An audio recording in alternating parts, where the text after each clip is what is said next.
სახელითა მამისათა და ძისათა და წმინდისა სულისათა ჩვენთან არს ღმერთი არს დაიყოს. ყველას გილოცავთ დღევანდელ დღეს ღმერთმა მრავალს დაგასწრო თქვენ და სრულიად საქართველო ამინ. დღევანდელ დღეს ჩვენი წმინდა მართლმადიდებელი ეკლესია უწოდებს დიდ ხუთშაბათს. ეს კვირა ყოველი დღე ესე იწოდება დიდი ორშაბათი, დიდი სამშაბათი და შესაბამისად დღეს დიდი ხუთშაბათი გახლავთ დღე, როდესაც მოხდა მაცხოვრის მიერ მოციქულთა ზიარება.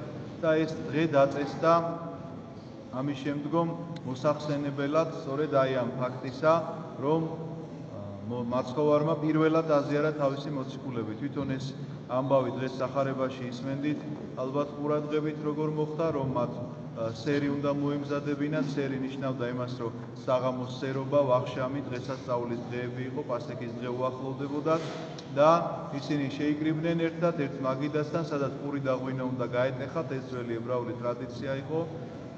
და მაცხოვარმა მართლაც ესე გატეხა პური და თქვა, რომ ესე არის ხორცი ჩემი, თქვენთვის განტეხილი, მიიღეთ და სჭამეთ, ესე მიმართა თავის მოციქულებს. ამის შემდგომ სასმელი აკურთხა, ღვინის ჭურჭელი, რომელშიც ღვინო ესხა და თქვა, რომ ესე არის სვით ამისგან ყოველთა, ესე არის სისხლი ჩემი თქვენთვის დათხეული, მოსატევებელად თქვენთვის და მრავალთათვის დათხეული. და იქვე იყო ნათქვამი, რომ ამას ყოფდეთ მოსახსენებელად ჩემდა. სხვა ადგილას, სადაც მაცხოვარი აი ამ ზიარებაზე ლაპარაკობს, ან პურზე ლაპარაკობს, მე ვარ პური, რომელიც ზეცით გარდამოხვდა. და ამის შემდგომ ამბობს, რომ აი ამ ეს პური თქვენ მოგეცემა საჭმელად და რომელიც შეჭამს აი ამ პურს, მას ექნება ცხოვრება საუკუნოდ. ებრაელები დაბრკოლდებიან, რომ ადამიანი როგორ შეძლებს იმას, რომ მან თავისი ხორცი საჭმელად მოგცეს და თავისი სისხლი სასმელად მოგცეს. მაცხოვარი პასუხობს ესეთ რამეს, აი თითქოს რაღაცა ისეთი უკიდურესი ნათქვამია, რომ აი ძნელია ძალიან ადამიანის გონების მისაღებად. ეუბნება ესეთ რამეს, რომ ვინც არ შეჭამსო ჩემს ხორცს და ვინც არ შეჭამს ჩემს და დალევს ჩემს სისხლსო, მას არ ექნება ცხოვრება საუკუნოდ. მაგრამ მე მინდა გითხრათ, რომ ეს არის უდიდესი მოწყალება, რომ ჩვენ სისხლი და ხორცი აი ესეთი სახით მოგვეცა. იმიტომ რომ ჩვენ ადამიანები ვართ და აი შეგრძნებებით მოქმედებთ ძალიან ხშირად. რაღაცა თვალი რასაც ხედავს, პური რასაც ისმენს, ხელით რასაც ვეხებით, ამისი ახსნა შეგვიძლია, ამისი განმარტება შეგვიძლია, ამისი გადმოცემა შეგვიძლია. რაც არ გვინახავს იმის შესახებ, ძალიან ძნელია ლაპარაკი. ეხლა ვინც არ უნდა ილაპარაკოს, როგორი ავტორიტეტიც არ უნდა იყოს, შეიძლება ძნელი მისაღები და დასაჯერებელი იყოს.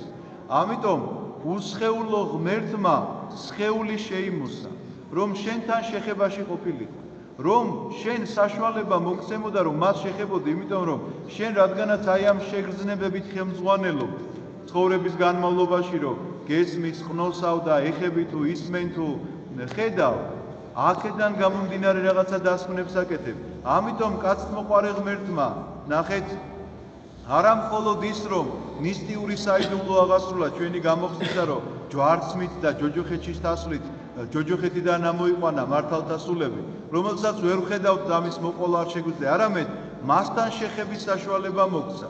და პირველი მასთან შეხების საშუალება მისი განკაცება იყო.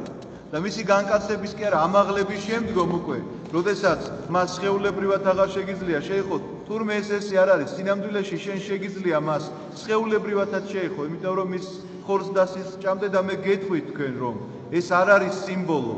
არ შეგაცდინოთ ვინმე, იმიტომ რომ ძალიან ხშირად შეიძლება მოისმინოთ ვიღაცისგან ესეთი ლაპარაკი, გაგიკვირდება და მორწმუნისგან, რომ ეს როგორ შეიძლება იყოს რეალური სისხლი და ხორცი. ეს არის რაღაცა თითქოს სიმბოლო, ალეგორია, ამას ყოფდეთ მოსახსენებლად ჩემდა, რომ ამბობს თითქოს მხოლოდ გასახსენებლად ვაკეთებთ, რა თქმა უნდა, იმ ნებისა და იმ აღდგომისა, მაგრამ ხორცია და სისხლი.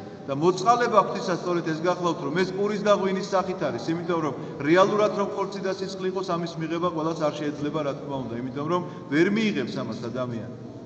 და პურის და ღვინის სახით მოცემული, ეს არის ყველაზე უფრო უმარტივესი რამ, განონდაზმანო, აბა იფიქრეთ, სხვა რა სახის რაღაცა პროდუქტი შეიძლებოდა ყოფილიყო შემოთავაზებული, იმიტომ რომ არიან ადამიანები, რომლებიც რაღაცა ზვერეგუებიან, ვიღაცა იმ პროდუქტს ეჭამს, ვიღაცა ეს არის პროდუქტი, რომელსაც ყველა ადამიანი ღებულობს. აი იმ ერთ კოლს სისხლს ღვინის სახით და იმ პურს, ხორცს პურის სახით ყველა ადამიანს აქვს შესაძლებლობა ამის მიღებისა. ისევე როგორც ყველა ადამიანს აქვს მოცემული პოტენციალი აქვს იმისა, რომ განიღრთოს, სათასასუფეველში შევიდეს და ეს გახლავთ სწორედ თქვენ არ ვიცი დააკვირდით თუ არა, რომ ჩვენ დიდ ხუთშაბათს ყოველთვის სამადლობელი ლოცვით ვიწყებთ და დღესაც ესე ტრადიციულად ქადაგების წინ სამადლობელი ლოცვა ვთქვით, იმიტომ რომ ჩვენი მადლობა გვინდა რაღაც ესე გამოვლენილი იყოს, არა ამ სიტყვებით, რომელიც მხოლოდ ლოცვაში წავიკითხეთ, არამედ ცხოვრების წესით ვიყოთ მადლობელნი, იმიტომ რომ ღმერთმა ესეთი მოწყალება მოიღო ჩვენს თავზე, რომ წარმოიდგინეთ, ღმერთთან შეერთება შეგვიძლია, მასთან შეხება შეგვიძლია, ის ჩვენში შემოდის და რაც ყველაზე მთავარია, ნახეთ როგორი მისტიური მომენტია, რომ ჩვენ აი ამ ქრისტესთან ზიარებით თანაზე არ მიხვდებით ერთმანეთისა, თანაზე არ მიხვდებით იმ წმინდანებისა, რომლებიც აქ არ არიან, რომლებიც სათასასუფეველში ხარობენ უფალთან. თანაზე არ მიხვდებით და თითქოს მონატრებას ვიქარებთ იმ ჩვენი გარდაცვლილებისა, რომლებიც გავიდნენ ამ ქვეყნიდან, გასულები არიან და ჩვენ ფიზიკური თვალით შეუძლებელია მათი დანახვა, მაგრამ ნახეთ, ერთ ბარძიმში მოთავსდა ჩემი სახელის და მისი სახელის.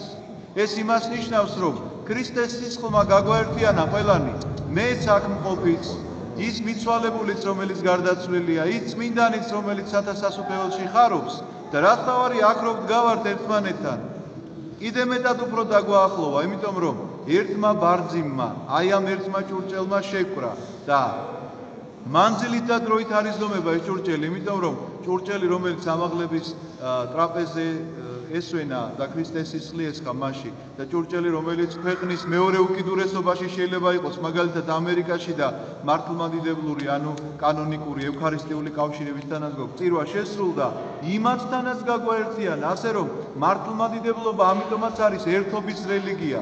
ქრისტესთან ზიარება ამიტომაც არის ერთობა, ამიტომაც იყო საიდუმლო ლოცვაში ნათქვამი, რომ აი ამ ზიარებით ყველანი ერთად შემოვკრიბე, ყველანი ერთად გაგვაერთიანე და მადლობდეთ უნდა ყოველივე ამისთვის უფალს, რომელმაც ესეთი კაცთმოყვარება მოიღო. არა იმიტომ, რომ გვეკუთვნოდა, არამედ იმიტომ, რომ კაცთმოყვარია. ეს მინდა რომ თქვენ სულ გახსოვდეთ.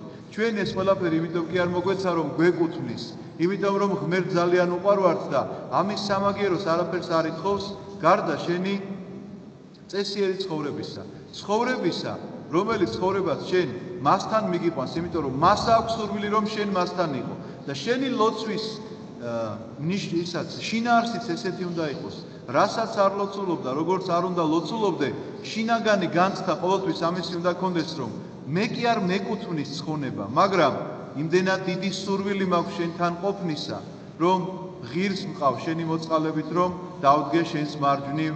ამინ. ღმერთმა დაგლოცოთ, გაგაძლევს